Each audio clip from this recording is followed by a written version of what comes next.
Welcome back, everyone, to R2Kast number 78. Today we have Emily Addicot-Sauvao, which I think I've pronounced correctly, which is, I say at the start of every episode, don't I? I'm like, oh, this is going to be an interesting guest. And it is. I say it every time because I mean it, because I probably wouldn't contact people if I didn't think it was going to be. But today's certainly a first. And I do have a question before we even kick off, really, for Emily. But I'll let Emily say hello. Emily, would you like to say hello to the listeners first? Hello, and Happy New Year. Yes, thank you. Happy New Year to you as well. Happy New Year. And I hope it's been a good Christmas. I certainly knew I ate too much. I drank too much. And yeah, that's what it's for. Exactly. Just before we get started with another episode of the R2Kast, I would like to thank our primary sponsors, A-Plan Rural. A-Plan Rural are heavily involved on the social media scene in the ag space with 120,000 followers on Instagram. They use this following to host social media takeovers with farmers throughout the country to showcase their stories. They also post to their rural community blog with further stories about these people in the industry. On top of this, they like to support initiatives that are championing the British agricultural industry, such as myself. So thank you to A-Plan Rural for that. Yeah, there's the reason that I'm saying it's definitely a different episode because Emily's involved in a lot of production. There's cereals, there's grapes, like there's a vineyard, which is going to be interesting. It'll be the third person we've had talking about wine, so we'll get into that at some point as well. But the first is definitely producing a product that I'm going to ask Emily how she pronounces it first. How would you pronounce the one I'm talking about beginning with Q then, Emily? What would you say? So we call it Quinoa when it's growing, and then Quinoa when we're selling it. Oh, that's fun. So Quinoa when it's costing money, and Quinoa when it's making money. So you like quinoa, but you don't like quinoa. Yeah. Yeah. I think it's, I don't think there's a right and a wrong. And I know in Canada, I think they could call it Quinoa or something. It's pronounced totally differently in other parts of the world. So I don't think there's a right or wrong. And then it gets more confusing because oilseed rape in a lot of North America's canola. Yeah, oh, yes. God, there's too many options here. Yeah. But I was always, oh God, I can't remember now. I was always quinoa, and then when I went to uni, I met there's quite a lot of vegans in my class, and they all ate it. And they were like, quinoa. And I'm like, well, they probably know more than me. So I changed to quinoa. And then whenever I say quinoa, folk are like, it's quinoa. So, I'm going to stick to that. When it's growing, it's quinoa. And when it's sold, it's quinoa. I'm going to stick to that. We'll get into that later on, though, Emily. Could you tell us a bit about your background? I mean, from what I understand, you're not the first gen on the farm. So I'm guessing farming was maybe always around you, but was always a sort of avenue you saw yourself taking. Yeah, so on this particular farm, we were sort of going back to my granddad. So I think fourth gen started down in Devon, and then the family moved up. We are Duchy of Cornwall tenants, all of us, and the family moved up sort of late 70s, and it was my uncle and my dad on the family farm working with my granddad, and this farm came up, another Duchy of Cornwall farm, and dad sort of tended for it and moved here. I think it was 84, 85. And so farming's in the blood, but in all honesty, it wasn't kind of on my radar probably until my sort of mid-20s when I kind of saw the light. I thought, I want to do this. And so definitely something I've been around all my life. What is that, Dutch and Cornwall you're saying? Duchy of Cornwall. So what was Prince Charles's land is now Prince William, the Duke of Cornwall. So this particular parcel of land is on what they call the Newton estate, which is about 5,000 acres. Was bought from the sort of the estate is Lord Temple's, and then he went bankrupt back in, I think, the early 1900s, and Duchy stepped in and bought it and divided it into smaller farms, and and so we're a tiny part of the Duchy estate, what they call the Duchy estate. But right. Yeah. You say tiny part, you certainly fit a fair chunk into that tiny part. Yeah. What size of area is it? So we're 320 acres, right. Surrounded by other Duchy of Cornwall tenants and some private land as well. It's very difficult, as everyone knows, to get more land. I mean, prices around here to buy land is in excess of £10,000 an acre, which I'm sure it is probably most areas of the country. But and you know, we've got tenants around us who are not planning on going anywhere. So yeah, we're sort of stuck at 320 at the moment, but yeah, so trying to make the most of it. It's one of the biggest challenges. I mean, what's this, episode 78? And oh God, I would be surprised if 35, 40 of them have been people that have had that tenancy challenge, buy-in challenge. To be honest, nowhere near that number will be in the buy-in challenge, because it's just out of the picture. Like when you say 10 grand an acre, what are you going to do with an acre, and who's got 10 grand? You know, so when you start up to 100 grand and you're only considering 10 acres, which is a small silage field, you're like, geez, this is just about impossible, you know. We've obviously given the viewers a bit of a hint as to what is involved in the farm at the minute, Emily. But when was it your dad and your uncle were involved? Was it the same then, or was it different? Yeah, so when they moved to up from Devon, they moved to a place called Stratton-on-the-Foss, and that was a sort of mixed dairy farm. And then when Dad moved here and left my uncle, started off as beef and arable, so mixed, and then came out of beef probably late 80s, early 90s. Okay. And was kind of making enough money to pay the herdsman. Yeah. And thought, right, that's enough. And so I've taken it on. I took on the tenancy 4 or 5 years ago. And so we're all arable with the vineyard as well. And I've just reintroduced livestock into the rotation, not my livestock, but sort of paired up with a local shepherd. So livestock are back in the rotation now, which has been the case for probably about 3 years. So okay, yeah. Is that through the whole arable unit or just certain parts of it? Yeah, through the whole arable unit, and also the vineyard as well. So excellent. It's funny you mentioned the vineyard. I mean, we had you might have heard of these guys, Emily, Tablas Creek. I had Jason Glass of Tablas Creek, which I think I'm right in saying they're the first organic regenerative vineyard on the planet, based in California. Mm-hmm. And they, where you're obviously talking about sheep, they do have sheep, but they also have alpacas. I just remember going to their website and like the second word was talking about alpacas, and I'm like, wait a minute. that sort of holistic integration of food production is getting more popular, and each side has massive benefits to each other that compensate one another, you know. So it's quite interesting to see when folk are doing that. So 5 years ago, you've taken on that tenancy. What was involved in doing that? Was it quite a simple transition, or?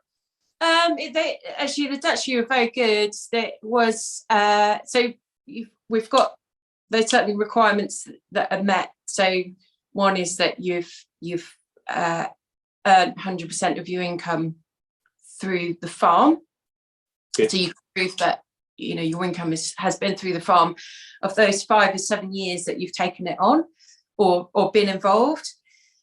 You've got to have a business plan and sort of present them with a really just proof that you've got plans and that you're not just going to sort of sit there and do nothing. And and then obviously just proof that you're capable of doing it, and that can be through experience, it can be through degrees, or agricultural degrees or qualifications and that sort of thing, and also that you've got capital in the farm. So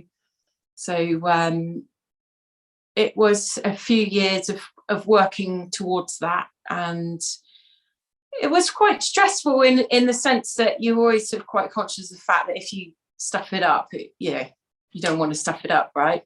But of course. actually, they were very good, and they really worked with me to make the whole transition pretty straightforward. So yeah, it was really good. Yeah.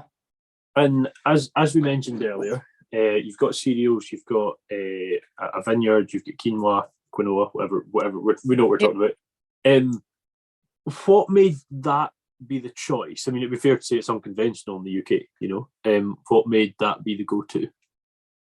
So when I took on, I was part, my husband and I had to sort of a little bit of a break from farming in my early or late 20s. Just had a bit of I don't know what I want to do with my life. Do I want to farm? I'm on my own. It's quite a moment of sort of thinking, is there other stuff I want to do? Let me go and try. And anyway, I had a year or two off the farm, in which I met my husband, and it's like, right, we're going to go back to the farm. Really need to start thinking about, we can't just carry on the way mum and dad have done it. So mum had a really successful B&B business, and alongside the farm, and that worked really well. But I knew I didn't want to necessarily carry on that way of doing business. And so, seeing that we couldn't grow in acres, we just kind of looked at premium crops that we could potentially grow. And I'd been thinking and looking into it a lot, and during that time we had our first daughter. She was showing some signs of sort of digestive issues, so just a bit of a funny tummy when she was eating. So we were like, okay, went through a process of elimination through her different food groups, and experimenting with different foods, and one of them was quinoa. And I sort of looked at the packet and thought, oh, I wonder if we grow it over here, and that was really I'd never used it or cooked it before, or really heard about it.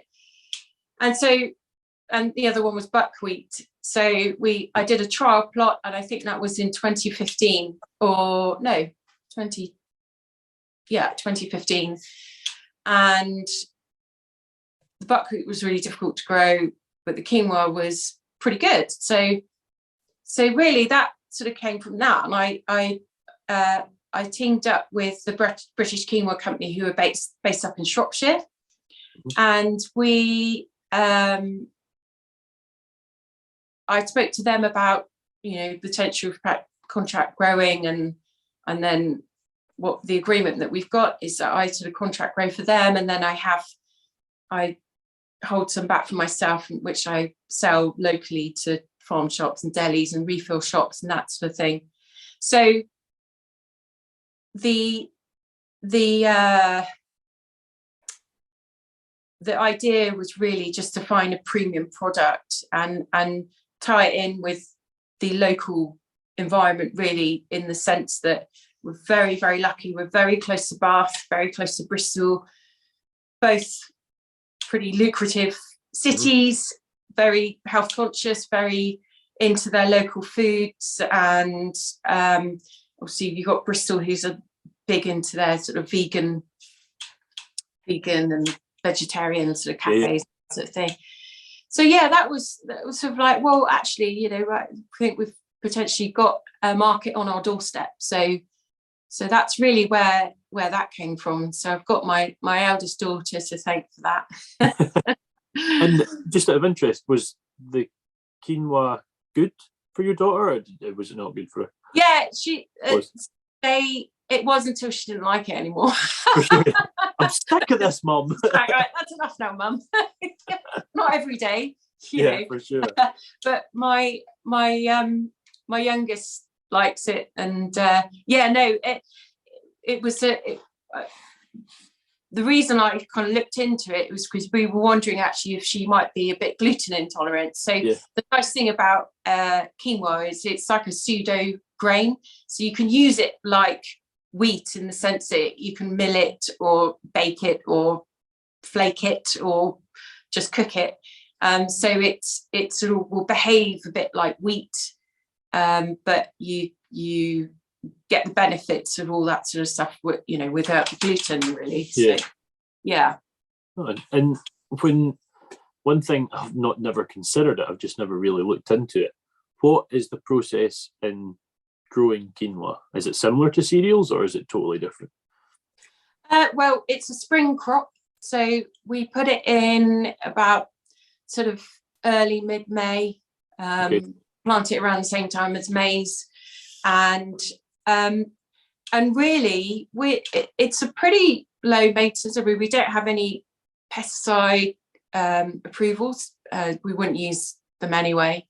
But it has a little bit of nitrogen, but not a lot, and so it's fairly kind of low maintenance in the growing process, but really it's planted and harvested along with the cereals, so it's exactly the same. The only difference is we really have to keep our gluten-free certificate. We have to just make sure that everything's really clean. So at harvest time, it's just cleaning down everything, the dryer, the combine, the trailers, everything, the barn, to make sure that everything's just completely, we don't have any cross-contamination. So for a smaller farm like us, it's ideal because we actually have the time to do that. I think if you had a massive farm and we're growing hundreds of acres of cereals, you wouldn't really want to faff around with too much quinoa in that sense. So it kind of works well for us. What time has that been harvested at? Is it this? It'd be pretty early if it was the same time as seed. I would just like to quickly interrupt the show for a minute to give you some extra information on our primary sponsors, A-Plan Rural. A-Plan offer bespoke cover for farms and estates the UK over, and will give you tailored insurance for anything on the farm, from your old workhorse tractor that's been around 20 years or a fancy new and exciting diversification. Yeah, so we harvest, so it goes in May, and we normally harvest around late August, early September. We've gone into sort of late September before, but that's not ideal because obviously the longer it's standing out in the field, you can get a sort of slightly grey appearance to the grain, which doesn't look very appealing. It doesn't really alter anything other than the appearance. So we try and harvest it when it's nice and bright, a nice bright seed. That's a really short growing season. Yeah. Very short. It's quite it's quite depending on the varieties that you grow. So we grow, there's 3 different varieties we've tried, and it really depends which variety you grow as to how well it does. We used to grow this lovely variety called Atlas that was just a dream, but it was quite a late ripening one, and so you'd have that as an issue. But once you put it in the ground, it gets away really nicely, and you get this lovely dense canopy across the field, which obviously bullies out any other weeds. So you actually end up with quite a nice clean field at the end of harvest. The only issue we have with it is fat hen. So fat hen is actually a cousin of quinoa. So they look really, really similar. In the first few years, I'd be out hand roguing everything. But actually, I don't stress so much about it now because the fat hen seed is tiny in comparison to the quinoa. So actually, you can clean it out pretty easily. So it's not too bad.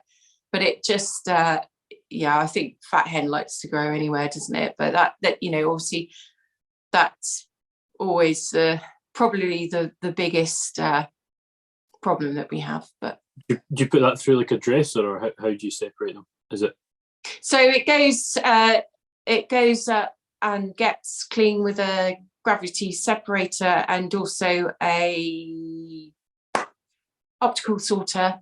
So Right. yeah, it's really goes through sort of a couple cleaning processes, but that is all done through the British Quinoa company. So that's all sort of sent off to them, and then we get it back all nice and clean. And yeah. Is the header you use on the combine the same as wheat? Absolutely, all the same. We just have to fiddle with the settings a bit more. So yeah, it's quite a light seed, so you don't want too much fan speed. You can throw a lot of it out the back. But yeah, I mean, we have the only thing that we've done differently in the last couple of years is I've bought we used to have a Addicot sort of tub dryer or cylinder dryer, and that was the only issues that we used to have, is that it's quite the seeds they're very light, but they're very dense, or you can pack a lot in a place, and they've got almost like a static coating. So what tends to happen is if you get them in a cylinder dryer, they tend not to rotate very easily around. It's hard to mix them around, and you tend to get hot spots in the dryer. And I've had a couple of times when the dryer started smouldering, which just keeps you on your toes. It will do, yeah. Geez. Yeah. So in the last couple of years, I've bought a trailer dryer, which essentially is a great big grain dryer. There's not many of them in the country, and it has a generator and a boiler at the front, and you've got a sort of bar along the back with 4 agitators that sort of quietly move up and down, mixing.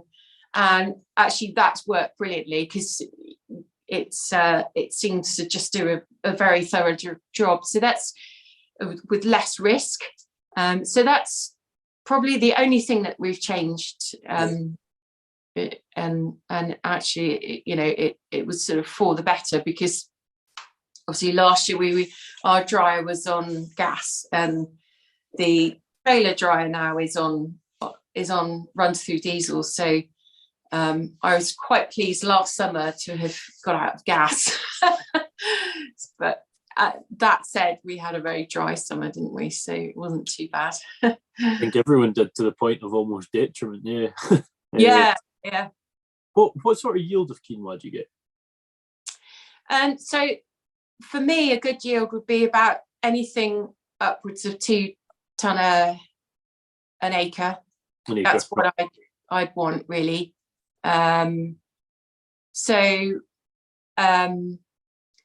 then that cleaned is sort of brings it down, so you get sort of paid on a cleaned weight. So really,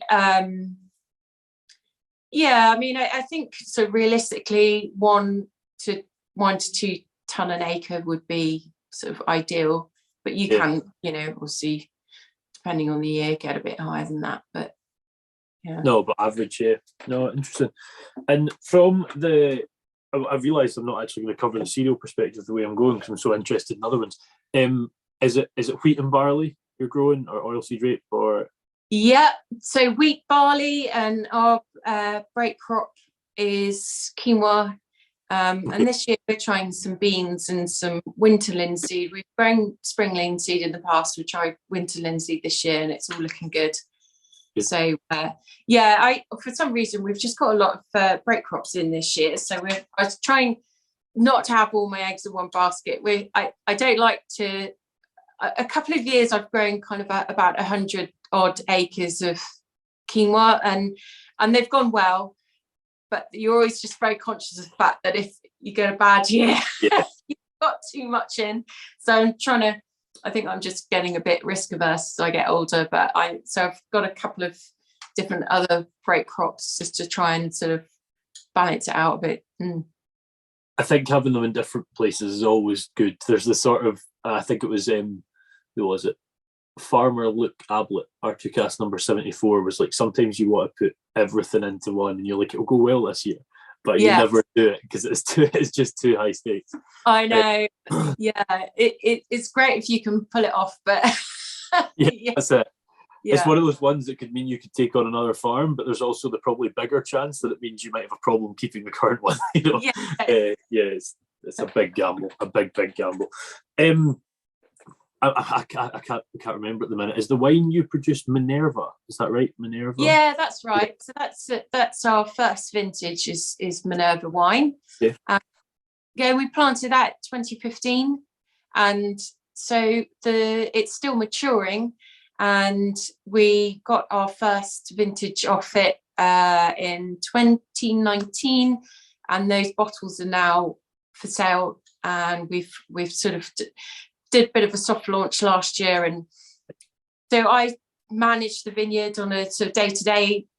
I do the sort of practical element of the vineyard, and then my husband, because it's his kind of baby really, he's in what I call the front of house, so he does all the sort of marketing and sales and that sort of thing, much more suited for that, and I'm much more suited for not speaking to many people and I stay in my lane, which is so sat on a tractor and yeah, solitary sort of days in the vineyard sort of suits me quite well. Well, I mean, you've been speaking here. It's very good. It's very interesting. So certainly fair enjoyed it. I'm going to ask a question that some people listening that know wine, and I know there's someone listening that wants to hear about this. Brogan is someone that listens to the podcast quite often, but really wanted to hear a vineyard or a winemaker before.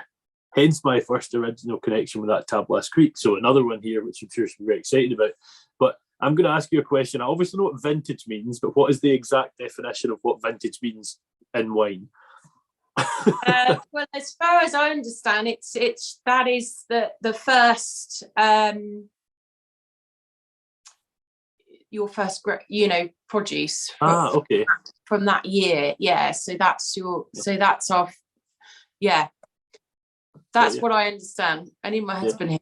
Like I say, I do I do the sort of practical stuff, but that's what, as I understand it. Yeah. What is the practical side of producing a wine? So we planted it not really fully understanding. We had no experience at all in winemaking or grapes, and so we totally learned on the job. And so we have bud bursts, which is when it all sort of comes to life in late April. Mm-hmm. And then it is just full on then until harvest in normally sort of end of October, beginning November. It is just a monster, really. I mean, the vines grow. You've never seen anything grow like vines do in the season. It's just unbelievable. So literally the second they start, they wake up, there's just always something that needs doing. So whether it's pruning in the winter or wire pulling, leaf stripping, trimming, what they call bud rubbing, which is keeping the trunks clean. There's just always something that needs doing, and it's just you'll walk away from it for a couple of days thinking, oh, it's all up together. You come back and like, oh my God, what's happened down here? It's just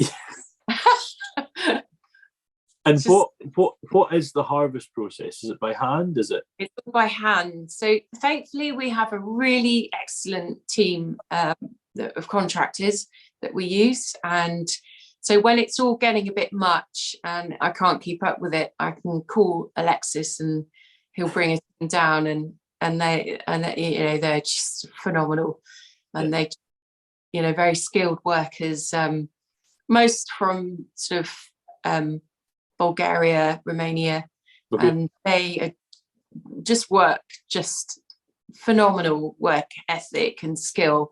So I'm really grateful for those guys, because sometimes the vineyard season clashes a lot with the farm, so you can just get overwhelmed so quickly with the amount of work that needs doing. So we have a few community days on the vineyard, so sort of people come out and they help with leaf stripping, that sort of thing. But I've always got the contractors there as sort of backup if I need them, which is great. And when you say, where those guys are from, is Brexit a worry, or do you think that's not going to be an issue? Yeah, I mean, it's more expensive for them to get around. So obviously that is reflected in their hourly rate. So it has become more expensive. And as I understand from the contractors, they're very happy to keep coming over, but it's just harder for them. I feel sorry for them, because where they'd be able to sort of nip back home for a couple of weeks and have a break, they're now, as I understand, sort of trying to come over and then stay over here for the season, and they don't get much respite or opportunity to go home. I think it's harder for them, which just seems a bit unfair, because they're here doing the hard work that we have the skills for, and yet they're the ones who are being punished, really. But there you go. No, well, it's true though. It's true. Yeah, and that those costs are the knock-on effect of those costs of travel and visas and that then are passed on to the growers, so it's more expensive. So yeah, it's a pain. It's and it's a worry for a lot of sectors in some ways, for sheep shearing to picking to everything. Yeah, absolutely. I always have a bit of a glance through folks like Instagram pages and stuff like that, and if you're listening and you think, oh my god, this is really cool, I will have a look, let's see if I can remember the name. Oh my god, that's terrible, I think I get it. Corsten Field Farm. Yeah. With an underscore between Corsten Fields and Farm. That's where I came across Emily, and then Minerva Wine has its own Instagram as well. Is that right? Yeah, that's right. Yeah. So that's Minerva_wine. Right. So if you want to check out any of them, have a look. But I do have a bit of a peek at it. And one of the things that I read in your bio was it says wildlife nerd, and I was wondering if you sort of got any sort of biodiversity measures in place on the farm, or if you are just a nerd about wildlife. So we are. We've done countryside stewardship now for years and years, and we're just in the sort of arable. Why do they don't call it the arable offers? They call it the mid-tier, I think it is. I get so confused with all these schemes that they have, and they keep changing everything. But I mean, I'd like to jump on a better scheme to do more. But since we moved here, I mean, my parents did ever such a lot. They put in, miles of hedgerows. They put in a pond. They've put in, tree copses and all sorts of things. And I suppose I've taken on the reins there in that sense, where we just really enjoy just having untouched areas of the farm. I say untouched, obviously they're managed in the winter, and I hate the phrase rewilding, but we have a sort of less managed areas that we tend to just sort of dip in through the winter and just sort of maintain them. But yeah, we have sort of about 3 bands across the farm, so I like to sort of see them as wildlife corridors. So they're sort of running along streams or right the width of the farm, and they're just fairly untouched areas. And we've got a really excellent guy who has just so much data from this area of sort of, he's he is a proper wildlife nerd. He's got every single bird and mammal and everything and so I'm in frequent contact with him, and it's so lovely to hear, I saw this today or that. He's really excited at the moment because we've got a little owl which is back, and it had sort of disappeared off the farm for a couple of years, and it's back now. And although they're not a native breed, as I understand it from him, that they are sort of a good indicator breeds, so that we know it's got a with the owls and all the raptors and whatnot, they're obviously being well fed by other mammals that are on the farm. So it's just nice to know that there's a nice healthy environment for them all to hunt and to breed. I hope you've kicked your feet up and got comfy and enjoying another fantastic episode of the R2Kast with another really interesting guest. I would just like to quickly take another second to plug the sponsors of the show today, the Scottish Farmer, and I would strongly advise you to go out and pick one up this week and see even more of the fantastic people that are in our industry. So, and why do you not like the term rewilding? I just think it's a bit of a lazy term, because I don't think anything. I think you've still got to manage areas that are rewilded.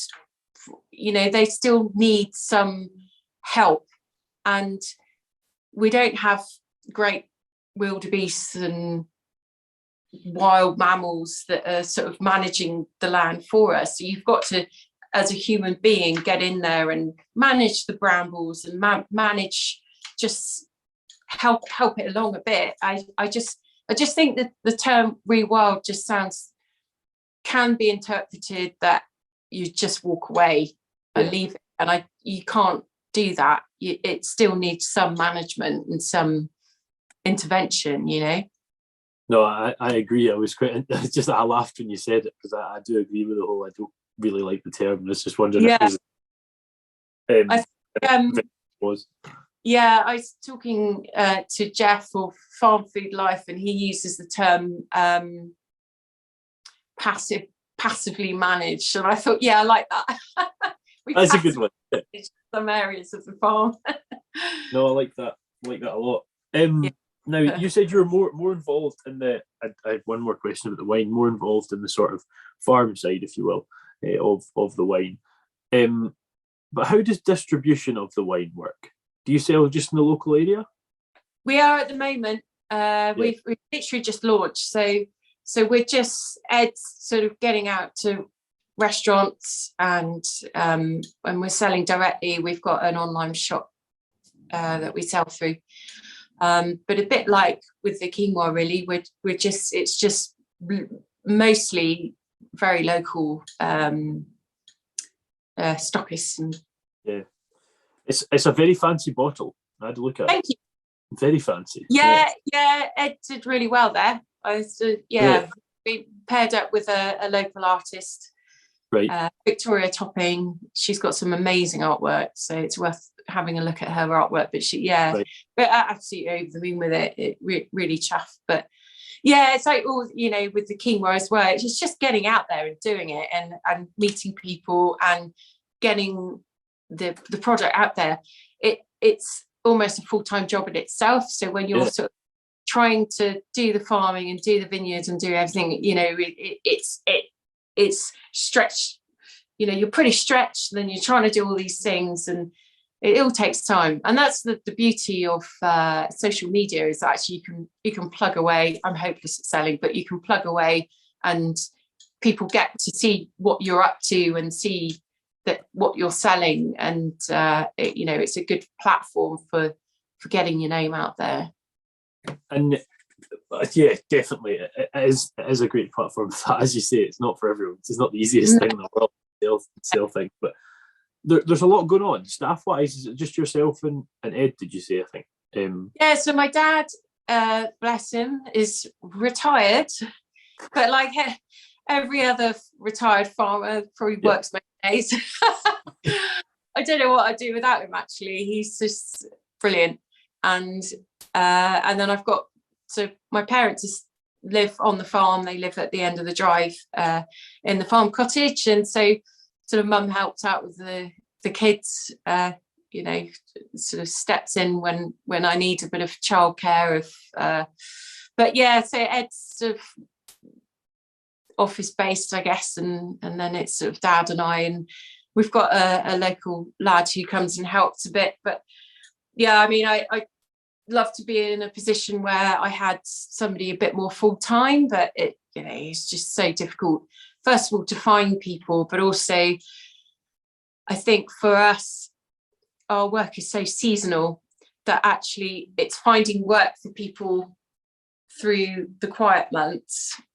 You need them all the time in the busy months, but not so much in the quiet months. So it's quite a challenge to find the right person for that, you know, and you end up doing stuff yourself, don't you? Because you just you know, by the time I've employed someone to do this, I just do it myself, but which is not sustainable at all. But that's why we're so lucky with the contractors with the wine, because I know they're just a phone call away. Kind of need that with farming in a sense. It's just that having contractors for farming, that I mean, I know there are contractors, but more sort of labour focused contractors where you can actually, you just need a driver for 3 or 4 days or something. It'd be great if you could just sort of have people that you can ring up, but it's ever so difficult. I think it's, you know, everyone's in the same boat where, you know, you'd love to employ people full time, but it's just not always viable. Yeah, and you're requiring someone really for a short period of time, which normally means they're there for a bit, and therefore by the time you've got them trained to the level you need, you're like, oh, basically time to go. So yes, especially when you're maybe looking at employing 1 or 2, you know, if it was like 50 folk, you wouldn't really care. But if you're, you know, when it's like a big decision, it's this one person, you want to make sure it's right, don't you? So that's right. Yeah. You know, that's the sort of the worry there, I assume. Listen, I got in touch, I don't know how long ago, 3 weeks ago, just before Christmas, filming this. Yes, in the new year. Should definitely know that. It's the 3rd. So for those of you listening, it's probably been about 5 weeks since we filmed, maybe 4 weeks. But it's one, the second I found Emily's account, I'm like, perfect. I need to learn about quinoa and see what's sort of up there. So that has been great fun. So thank you for that, Emily. But there's two questions I end every podcast with. The first one is, where do you see yourself in 5 years? And the second one is, if you had any tips, and I don't even know how to ask this because you do so many things, if you had any tips for folk coming into farming, what would they be? Okay, 5 years probably. There's some kind of conservation projects that I've got lined up on the farm. So another pond on the other side of the farm, and thinking about sort of wetland area, that making that more of a permanent fixture. Then also with the vineyard, we're just beginning to start doing some events. So next year we've got a sort of stretch tent that we're putting up and just doing a few events just sort of for the public. And so I'm quite looking forward to sort of developing that side of things. Tips for coming into the industry, goodness me. I think probably, do you know, I get contacted a lot by people just saying, can I come and do some work experience or do that? And I think that is just a great idea, you know, and I think it's you just, you know, if you don't have much experience, just write to your local farmer and just ask for experience. I think we all need to give people a helping hand into the industry. I think, you know, it's quite shocking when you see the average age of farmers it's something like 50 or 60. I think that, you know, it's quite scary, and I do sort of feel like we've all got a bit of a responsibility to help youngsters in, and so I think it would be just to just hassle your local farmers and see if you can get experience, because I think that's ultimately the best way to learn, isn't it, really? Oh, definitely. Yeah, and it's I've asked that question to every single person that I've ever interviewed, and that basically what you've said is what just about every single person says. Really? Just go for it. Yeah, just jump in, say hello to someone, say, can I come and help you for an hour? and then see what happens, and then if it doesn't work with them, set the next one, and then the next one, and that seems to be the best way in. And I originally started this podcast. Someone had got in touch with me in June 2020, yes, COVID year, saying, like, how do you get into farming? And I'm like, well, I'm in no position to answer this. I'm third generation on a farm. I'm not there anymore, but my parents farmed 2,000 acres and own about 40% of it. I was just there. I didn't even want to do it, and I got into it, at first. So I was, oh, this isn't fair. Let's start speaking to people, and hence why this all started. And that is what everyone says. So hence why I asked that question. So yeah, good tips, and everyone says the same, Yeah, and I think also what I would say is I think the kind of grumpy farmer thing is a bit of a hard. I mean, from my experience, farmers are so encouraging, and I personally, I don't know one farmer that wouldn't really encourage a young person into farming, and I think on the whole, farmers are very good at sharing knowledge between each other, between neighbours to other people. I think we're pretty good as an industry at not seeing each other as competition, and I think is pretty unique. I don't know that many industries would be like that, really, and so I think we're there's a lot to learn, and there's a lot of people that are willing to give their knowledge. So yeah, definitely, and it's quite positive. I mean, in my line of work, I see everyone that wants to pass that knowledge on. You meet people that want to take apprentices on. You meet apprentices that want to get taken on. You meet, and it's rewarding. And like you say, I don't know if every industry is like that. I can really comment, but I would be surprised if it was quite as good. We are pretty good at it, but no, hugely appreciate you coming on, Emily. It's been really interesting. Thanks for having me. No, not at all. Fair enjoyed it. I hope you have as well.